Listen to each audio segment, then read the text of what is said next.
complacency may end us. I actually could have fallen into a scam. God, it's a dangerous world. Dangerous.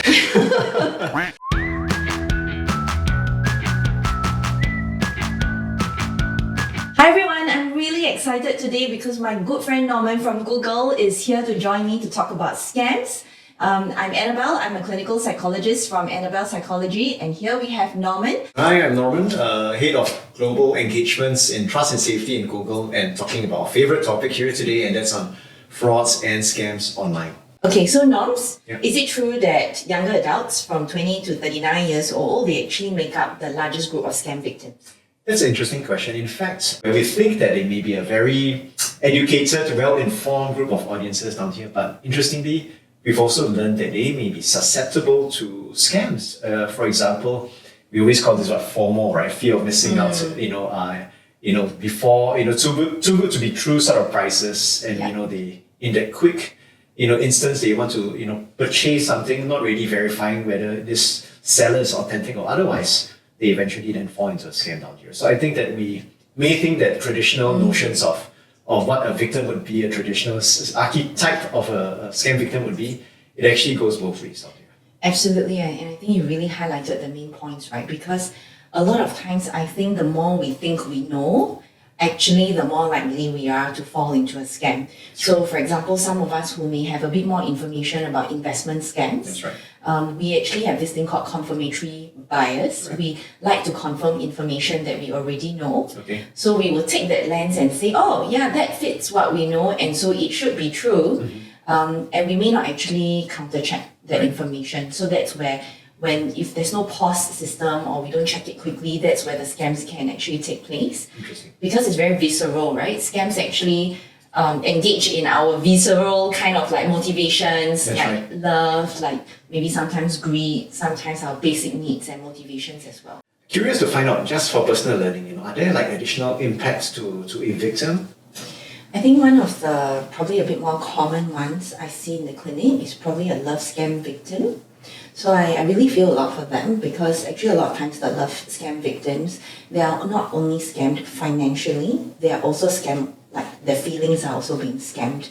So usually this can be set up where they have a friendship that they develop, and actually in recent times we also had a newspaper article about one of our actors who was love scammed and also had lost a lot of money. So I do see that profile in the clinic. And interestingly, in that situation, sometimes where they share with their family members, and family members inevitably tell them, this is a scam. This is too good to be true. Don't believe this person. Don't transfer your money. But ultimately, sometimes they still transfer the money. Right. So when I speak to them about it, they've shared that, but I'm the one who had the personal relationship with this scammer, right? So I know that my family members have good intentions, they're trying to protect me. I know there's a lot of scam information out there, but it can't be me. And I think that's a very common narrative that's being recycled that I hear, but it can't be me. It feels like it's very removed, but actually sometimes it can be us, right? And a lot of times, because they have a concept that it can't be me and it still happened to me, most of the time they experience very intense feelings of shame. So I think there's a very big difference between shame and guilt, where shame a lot of times is about me and I'm the problem, while guilt is usually more behavior based. So if I use the blue cup as an example again, if I accidentally break the blue cup and I feel guilty, then replacing the cup will help me regulate that guilt, because I did something wrong and then I replace it, I don't feel guilty anymore. But I will feel shame if I start to think, oh my God, I can't even look after a cup. I'm not good enough, I'm a good for nothing, I'm so useless, I cannot even keep a cup together. Then that will be a lot of I statements, and inevitably the degree of shame will become very intense. And shame is a very complex feeling to deal with. And you find that a lot of times in scam victims, they have a lot of feelings of shame, they have a lot of feelings of guilt, they feel embarrassed, they feel very angry with themselves, they feel very sad, very disappointed, and usually that affects their ability to trust people and relationships again, and that can actually affect their functioning. So a lot of times they may actually find it difficult to share their story, because I think there's a lot of shame associated with it. So interestingly, when we look at the research, a lot of times the scam victims are actually the young adults and professionals, of course, depending on the type of scams. But it is the professionals where we should know better. And like, for example, I do know people who are actually lawyers and traders, and they're highly educated. They should know better. And when they are scammed, then they feel even more embarrassed and even more shameful, and that stops them from talking about it. And I think that, to me, that is the very big step to letting the scammers win. Because when we don't talk about it, there's not enough education, we don't share, we don't know enough about it, we cannot look out for more signs and signals. In working with Google, right, you all also need to kind of think about why we actually fall to impersonation scams a bit easier. Actually, most of us grew up in an environment where we are asked, or we learn not to question authority and to just kind of submit. So for example, if it's like, we say there's a police who is trying to invite you for investigation, most of the time we may not think about verifying the status of the police, because there's the idea of you are an authority figure and we need to submit to that. And in fact, even psychologically, we've got like Milgram experiment, which is a very famous Stanford experiment many years ago, that very briefly it said that there was this experiment that they got two different groups of people. One of the groups of people was to administer shocks to the other group. And then, but it's actually pretend, right? And then the other group was another group of people who shouted. And no matter how you you increase the intensity, they were told to increase the intensity, and people continued shouting, they still continue to submit to authority and continue administering the shocks. Despite feeling uncomfortable, despite feeling like it's wrong, morally incorrect, they still went ahead to do it. So you can see that experiment was actually decades ago and in the US. But until today, it actually explains how we automatically submit to authority without really thinking too much about it. It's a very interesting perspective. In fact, if I may just build on that a little bit further, authority, we believe is or rather to your points, we submit to that, and that could be an attribute or causality of why people fall to frauds and scams out here. What we also see as a scam trend is that there are times in which that people take that individual action even in the absence of authority. Our favorite topic, sometimes we talk about crypto investments, same thing here, it's no one put, and rather compel someone to actually invest in that. But, sometimes it's too good to be true. We also do see that as a scam trend that has been quite consistently there globally. But it's interesting you say too good to be true, right? Because I think scammers have also evolved. So traditionally, when it's too good to be true, we can kind of still think about, 50% off, 60% off, too good to be true, I may not believe. But remember I was telling you about the scam I fell for? It wasn't too good to be true. It was like 30% reasonable, right? Reasonable. So I think that's also an educative part that nowadays the too good to be true may also start to sound like it may not sound too good to be true, so it's believable. So AI is great, right? It helps us in our everyday world. But I imagine with every benefit comes with disadvantages. What do you think are some risks of using AI? I look at it from both sides. I think we should always let AI lead us with the opportunities that it brings to us. At least, Singapore, as we speak, I think recently it's been raining quite a fair bit, right? We had flash floods in Singapore, and AI can be used to really save lives. And I mean it because, we've actually worked to actually use AI for flood predictions, and I think we managed to deal with that. So many different countries here, and I think it gave them almost like an early warning, more than 5 days here. So I think it's really important for us to know that AI can actually be used for good here. I use AI to actually learn. For myself, I was not schooled in communications, but I use AI to augment it for my professional development. For example, if I may be preparing a speech, engaging a certain audience, if I say that these are some of the things I want to speak and use and talk about down here, help me improve it. Imagine then I flip the script. Now I have to speak to 10-year-olds. How do I explain it like a 5-year-old and keep it a lot more conversational and something which they can understand as young children? So I do feel that from both using it for AI for larger good for society as well as individual development, I think it's good. But of course, to your point, risks, there might be risks on here. There might be people with good intent that use generative AI for good, but what if they use it for misinformation? As we talk about AI, it is so prevalent. Many people can just use tools, edit pictures, videos, text, audio. But I do feel that, with that, we shouldn't just be afraid of people, using AI to create content out here. Good use cases, music, creative arts. for fun, for humor, for entertainment. But as you can imagine, if they use it for bad intents and purposes, like on frauds and scams there, I think that's dangerous. So I do feel that the intervention point here is really about empowering people, not just with education, but the tools to help them to say, hey, look, how was this content generated? How can you spot it? So tools, at least for us, I can say that we have Since ID that helps you to be able to watermark the technologies and understand where the content came about down here. So there are both risks, but let's not forget the opportunities. Because I'm also thinking the scammers will also use the AI to do scamming, right? Right. Right. So they will probably also key into the AI to say, how can I circumvent this visceral influences or cognitive biases that the population has learned to catch on. Mm-hmm. So I think it's really constantly evolving. It's very dynamic. Exactly, and in fact, sometimes it's you're right. The scammers, the bad actors, they may find different ways to cloak and circumvent the systems. Sometimes they don't use a sort of tricks like too good to be true. So they may use cloaking. So say for example, they might actually show and put up a landing page which seems innocuous information, totally fine there, but eventually, as the user clicks that, it may actually then eventually push them to some other sites, which thereby leads them to some form of offline harm or scams as a result of that. So I think we've seen a full swath of different things from authoritative, us, bending towards authoritative figures out here, thereby we trust that. In another case down here, landing page scams, cloaking, circumventing down here. So the point here is that I think the scammers are thinking, they are evolving their tactics very much. So I think it's important for us, at least as a platform, to also think about how can we get ahead of the scammers out here. And I think it's important for us to actually have some toolings and technology intervention to really just try a multimodal approach to tackle this. I think that sounds like a lot that Google has to take on, right? Because it's not just kind of evolving as quick and hopefully faster than the scammers, right? Because you all are thinking about how to stop them, how to educate public on what to look out for, that's right, how to protect public. That's right. So many things. Yeah. How are your? I don't know how you do. It's a lot, right? But I think if we just take it one step at a time here, I think let's compress it to just three key themes. I would say prevent, detect, and respond.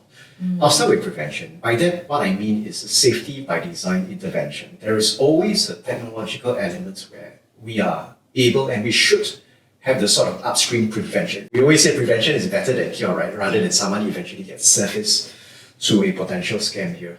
So say an example would be, let's say, actor verification. So what happens if you and I as an average user, when we get surfaced an advertisement online, we want to be sure that whoever's putting up that advertisement is actually a real person, a verified person who actually has a real business. So we actually go through those sort of verification to ensure that person is authentic, not some form of bots or inauthentic person that's actually creating this sort of ad. So I think that upstream design intervention is so critical. The next part, aside from design, it's also important for us to also think about how then do you detect further scams here. So what happens is that there are many ways, while we deal with a lot of information at scale here, we have to use AI, we have to use automation, and that's critical. That helps us to be able to track across different countries, across different time zones and services, to be able to then remove all this sort of content, bad content, before a user sees it. But AI is not just exists by itself. We actually augment it very closely with humans, experts. So we have priority flaggers around the world that actually help us to be able to also give us better nuances. So we do work with them. We work with law enforcement very closely. Users are so important. If they see something that may not be right, they also have that opportunity to be able to flag and surface content where they say, hey, this doesn't look right, could you take an additional review? So I do feel that the man-machine collaboration to kind of detect this sort of potential scams is so critical here. In fact, with the advancements in AI here, I think we've been using it very well. What was very exciting for us in my world in trust and safety is that we found that by training large language models, we are able to find new and nascent abuse forms and train the models to detect them very much faster as compared to, let's say, one may take weeks or months to be able to train new and nascent abuse here. So for emerging abuse types here, I think with generative AI, with large language models that we're able to train, we're able to detect this much faster. So the detection part in this second area, I think it's a very exciting area and field for us because it opened up a lot more opportunities for us to expand our ability to deal with this threat. I'm so heartened to hear because so much is being done to try to prevent, try to detect, and try to protect the public That's right. from being scammed. But I think something that you said really kind of caught on with me as well, Right. that I think is collaborative. That's right. Right, because I just wonder if a lot of the responsibility is actually placed on agencies, like government agencies, private entities, and there's a lot of collaboration happening. But I think a lot of it still probably falls on the user themselves. Sometimes we may forget, right, that actually we have responsibility to look after ourselves too. We do. I do. In fact, I was, and if just being transparent, I actually could have fallen into a scam. It was so interesting. I have the responsibility, and I thought that being in this world as an expert in this field, as a subject matter expert, I think I will not be scammed. One day I was told to re-authenticate my credit card because it's like, your credit card has expired. It's not expired. And I look at the site is actually there. It is from actually the platform that messaged me. So I did check, I slowly review to see whether this is truly the case. But lo and behold, because that site actually had a data breach before, e-commerce booking platform had a data breach before, so actually the scammers or the bad actors actually were able to infiltrate into their system and then send out messages. And it is from that system, but of course there was a follow-up intervention from them to say, if you actually receive things like this, it is not from us, it was because we had a data breach. So it was from years ago, they had some data breach. But, to my point here is that, I think you're right, all of us have a responsibility out here. So it's not just a government, a regulator, a tech platform. We all have shared responsibilities, and even us as individuals, not just to protect ourselves, but we should also tell the rest in our community what is potentially a scam, or what are some of the mitigations you can have in place to prevent yourself from getting there. God, it's a dangerous world. Dangerous. So what happened in the end? So true honesty, I did actually submit and updated my credit card details, but the payment didn't go through. Because I think the banks actually did identify this as a potential signal.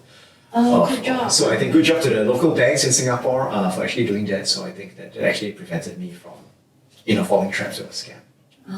That's great. So actually, this wasn't a scam, but I'll share this story with you. It wasn't a scam, but because now I'm hyper vigilant to a scam. So a couple of weeks ago, I was working in Melbourne.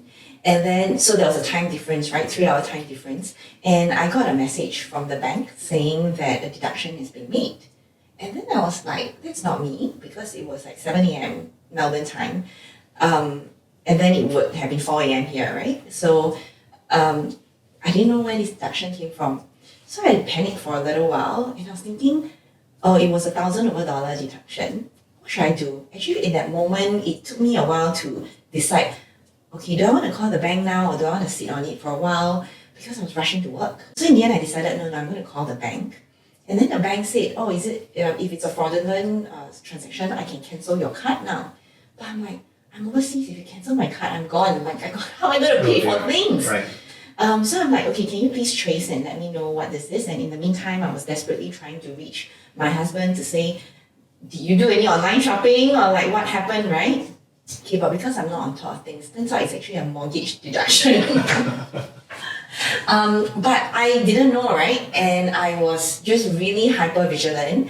And then when they checked and they said, oh, is this account? And actually this is legitimate.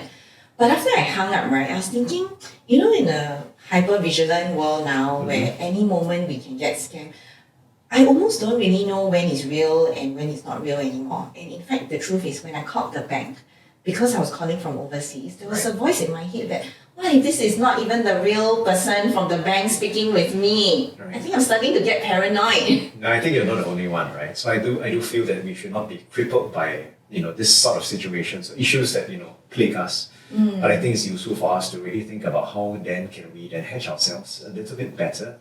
How then do we spot some of the scams? We can talk about trends all day here, but as we know, they are a thinking adversary. Bad actors are not static here. So I do feel that education piece, aside from the design interventions that we have in place, I think again that shared responsibility is so critical down here. We talk about a shared responsibility approach here. We as a platform, we remove content, we take actions against the bad actors on our platform. We also understand that victims would actually go to law enforcement to do user reporting down here. But interesting to find out from your practice in psychology, how do we deal with victims' emotions? How can you get help and support? So I really like that question, Norman. I think every time we do a research or we talk to our patients about it, we always find that when we experience something difficult, something that really helps us is talk to a friend or family member that we trust. And I think in a situation with scams, that will also be the same thing that I would recommend. No matter how hard it is, you feel like it's hard to share, pick someone you trust and tell that person about it. In fact, when my patients have been encouraged to tell a family member or a friend, the first feeling they report back usually is relief. And it's a very, very deep sense of relief because suffering experienced by ourselves is very different from suffering experienced when it's shared. And the act of telling someone about it, a bit like therapy sessions as well, helps us actually reorganize the information and helps us make sense of the chaos inside this real estate here. Right. So I think telling someone, but of course we need to pick carefully, right? We want to pick someone that we trust, who is compassionate, who is non-judgmental and non-critical. I've also had experiences where patients probably said told their experience to a parent who may be a little bit more authoritarian and blaming, and that actually made the experience worse for them. So definitely sharing the experience is really important. And I think how we as family members can support is really just create a very non-judgmental, curious, compassionate, open space to allow them to talk about it. There's no right or there's no wrong. This is their experience. And if we just kind of lead in with some compassion, it helps to anchor us as family members and as friends that they've already gone through a lot. They're already suffering, they are struggling, and they are looking for us for support. It's not helpful if we blame them or criticize them. Interestingly, sometimes when we express a lot of anger for them, that can actually also be very stressful for them. So I think just allowing that space and letting them know that anytime you want to talk about anything or require any kind of support, we are there, and it's like no blame. We can also actually offer practical support. So in one of my experiences, they couldn't go to the police by themselves, and when they finally spoke to the brother about it, she was actually able to get the brother to say, go to the police station together as a force of support and encouragement, and that was very helpful for her. So I think really taking one step at a time to go at the victim's pace can be really helpful in supporting them. Noms, what will be one tip you would offer to our audience to help them be more aware of scammers and scamming? It's not rocket science, really. And I personally would just say, stop, pause, think before you act. Because I think that momentary action of asking yourself to just slow down and ask yourself with a bit more critical thinking, is this too good to be true? Am I falling into a trap? Have I really read the URL? Is this really from the site? Or otherwise. So I do feel that the ability for you to just slow down in this fast-moving environment where we consume information so fast, it's important for us to be able to just use with a bit more of a fine-tooth comb to just look through a little bit further. And I think things will be better. I really like that because while we cannot 100% prevent ourselves from being scammed, I think we can try to at least reduce the chances of us being scammed. And if we kind of slow down, then actually we start to make more intentional decisions. I've actually spoken to a lot of people where they might actually realize they were scammed the second after the transaction was completed. It's like, oh, but my fingers were too fast. I just clicked it in and I'm like, Exactly. Right? So that pausing is actually really helpful. And if we're not sure, to just really pause and even talk to people, like ask. Exactly. Right? Because I think if we kind of reorientate ourselves, sometimes if we really have to pay 20% more just to be sure, that's probably better than emptying out 200% from our account. Exactly. Right? So we can't win everything in that sense. Yeah, but of course, again, I don't want users and, family members or all of our audiences here to just walk away thinking that it's all the responsibilities on their shoulders down here. Again, it's a collective approach, it's a collective effort down here. So I think all of us play a part. At least interestingly for us in the past, I would say 2 to 3 quarters, we've actually been working very, very closely with the Global Anti-Scam Alliance. So what's interesting is that not only do we, deal with it from a design intervention perspective from us, we also then share scam signals through this group called the DNSRF Foundation. So to my point, what I'm saying is that we will do our part to create the right interventions to help our communities out here. So it's not just all on users. But again, let's not absolve themselves from their personal responsibility. It's so critical for us to exercise the personal responsibility. You know, Noms, I don't think I told you this, but all the times that I've been to Google and when I was part of the GASA summit and I met all these people who are all involved in the scams work, Right. I was actually very overwhelmed. I was very overwhelmed by everyone's teamwork, everyone's spirit of like really working together collaboratively, everyone really taking a bit of like a personal responsibility to really doing their work well to help the public. And I was just so like, I just feel like it's such a big syndicate and a big, like a very big family where everyone's working towards a collective goal. So, I'm really happy to be part of that process. Thank you, and you're badged as a scam fighter also. Very exciting, and I think it doesn't stop there. I always believe that the work is 1% done. It is never done, it is never finished. So I do feel that we can't just design and work on this. How can we, to your point, when you join the sort of programs with us together, we also believe that how can we grow the community? I think that's really important here. So I think despite it actually being a dangerous world, both online and offline, yes. I think it's about, doing it one step at a time, doing it together, educating ourselves, equipping ourselves with the necessary information and tools. Right. And then whatever it is, we will overcome it. You're right. Right? Couldn't have said it better. Thank you. So for me, I think something that I've learned in my life is that complacency can end us. And if I apply that to scams work, I think the more complacent we are and the more we think we will not fall into scams, actually that really makes us a bigger likely victim to scams. So thank you, Norman, for coming down today. I've really learned so much from you. Likewise. Yeah, especially actually, even though I work with scam victims and I work with you to help do the psychological part, I don't really know what to look out for when it comes to AI or deepfake or anything on the website. So I think that was a really helpful takeaway. I look forward to working with you closer. Likewise, it's a privilege to be here. The job is always 1% done, and I believe that we are talking about this because I think we all care about our users, we all care about our community, and hope to partner your team much further because we really need to address online frauds and scams. Let's do it!